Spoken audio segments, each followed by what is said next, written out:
dares to betray himself. Seal your fate. He is the whispering voice in our heads, the so-called healer who saved and doomed young Katerina, the old man who led a young prince astray. Seal your fate, my prince. Today we're taking a look at Haemimont Games' top-down action role-playing game, Victor Vran, which has steadily been gaining traction in early access for the past 6 months and now is fully realised. Coming in rather cheap at $15.99, the game tells the story of a demon hunter haunted by a mysterious voice as he searches for clues and answers as to who is pulling the strings in a demon-infested city. The story is perhaps rather forgettable and told by way of interaction with NPCs and the odd cutscene. However, its presence acts as a basis for lots of hack and slash killing, which ultimately is where the game shines. The gameplay is quite a simple affair, where you'll hold down a single attack button whilst directing where Victor faces, leaving enemies sliced and diced over and over. However, there are a few tactics involved, including dodge rolling, jumping and unleashing charged up and special attacks at the opportune moment. What's perhaps most interesting about the combat is the fact that Victor can chop and change his attack style by the type of weapon he wields. So for example, there are giant hammers which offer slow but powerful hits, rapiers which are quick and deadly, and then swords and scythes which hit multiple enemies and sit in between. To top the weapons list off, there are a number of ranged weapons, such as a trusty shotgun, rifles and grenade launchers, which can also be changed on the fly. With Victor able to equip 2 weapons of choice at once, there's much encouragement to mix things up across levels to suit the opposition. So again, for example, the quick moving vampires seen later on fall foul to a bit of swordplay quite readily, whereas singular tougher foes like gargoyles can be turned into mush with a hammer. As you would expect, the loot comes thick and fast, so there's always an incentive to check the stats of whatever weapon is found and replace the currently selected item if it's better suited. There's some neat bonuses for each weapon which prove useful against particular foes, so a bit of menu trawling is required every so often, although you could quite easily just ignore this and march onwards. Between each level there's a hub area which can be used to buy or sell gear, and a rather cool transmute option which allows upgrades of weapons and items. The game uses destiny cards as a way of providing Victor with stat bonuses, which can be found in the field or purchased and equipped at leisure.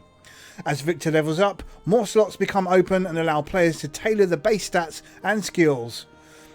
Demon runes are also used which govern the special attacks, and like everything else come in a variety of levels of rarity. Being able to upgrade all of these extras is a neat addition, though not entirely necessary if fiddling in menus isn't your thing. In terms of visuals, the game looks good throughout, although for the most part the far camera makes Victor rather small on the screen. There's good reason for this, so as to see the surrounding areas with ease, but a manual zoom could have proved a bit more engaging during combat. The levels are quite varied in design, but sit within typical environments for this type of game, so there's very little originality here. There are some neat special effects from various attacks which light up the screen, making Victor's adventure look well polished with very few, if any, glitches or massive dips in frames. Audio is of a very high standard, with some fantastic music aiding the atmosphere with enchanting melodies, providing pleasant pensive moments during searching and combat. There's also some excellent voice acting and script, with the voice providing a few laughs here and there, as the game doesn't fully take itself too seriously at times, the haunted pumpkin being one such moment that reeks of tongue-in-cheek playfulness. Victor himself is voiced by Doug Cockle, who is well known for playing Geralt in the Witcher series, and lends an air of authority to proceedings which is great. Players can expect to sink quite a number of hours, despite the basic actions being a little repetitive after so many hours exploring and killing.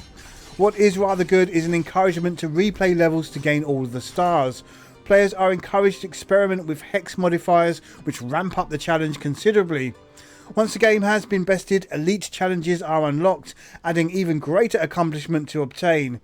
It's a good system, and although the basic actions remain the same, provides enough bang for your buck. Players can also team up online and co-op or go head to head, which is a neat bonus, although sadly there's no local co-op play option.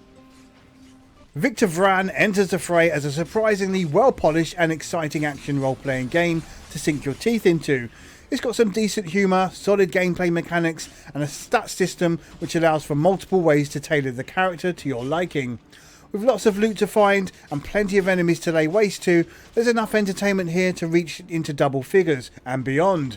For the asking price though, it's great value for money, and if you're into gothic games of this nature, then it comes highly recommended, despite being a little simplistic overall. Aside from a lack of local multiplayer, a camera that's perhaps too far away at times, and no other characters to choose from, there's little else to complain about here, making Victor Vran well worth checking out. Victor Vran scores 8.5 out of 10. I'm Rob Cram, thanks for watching.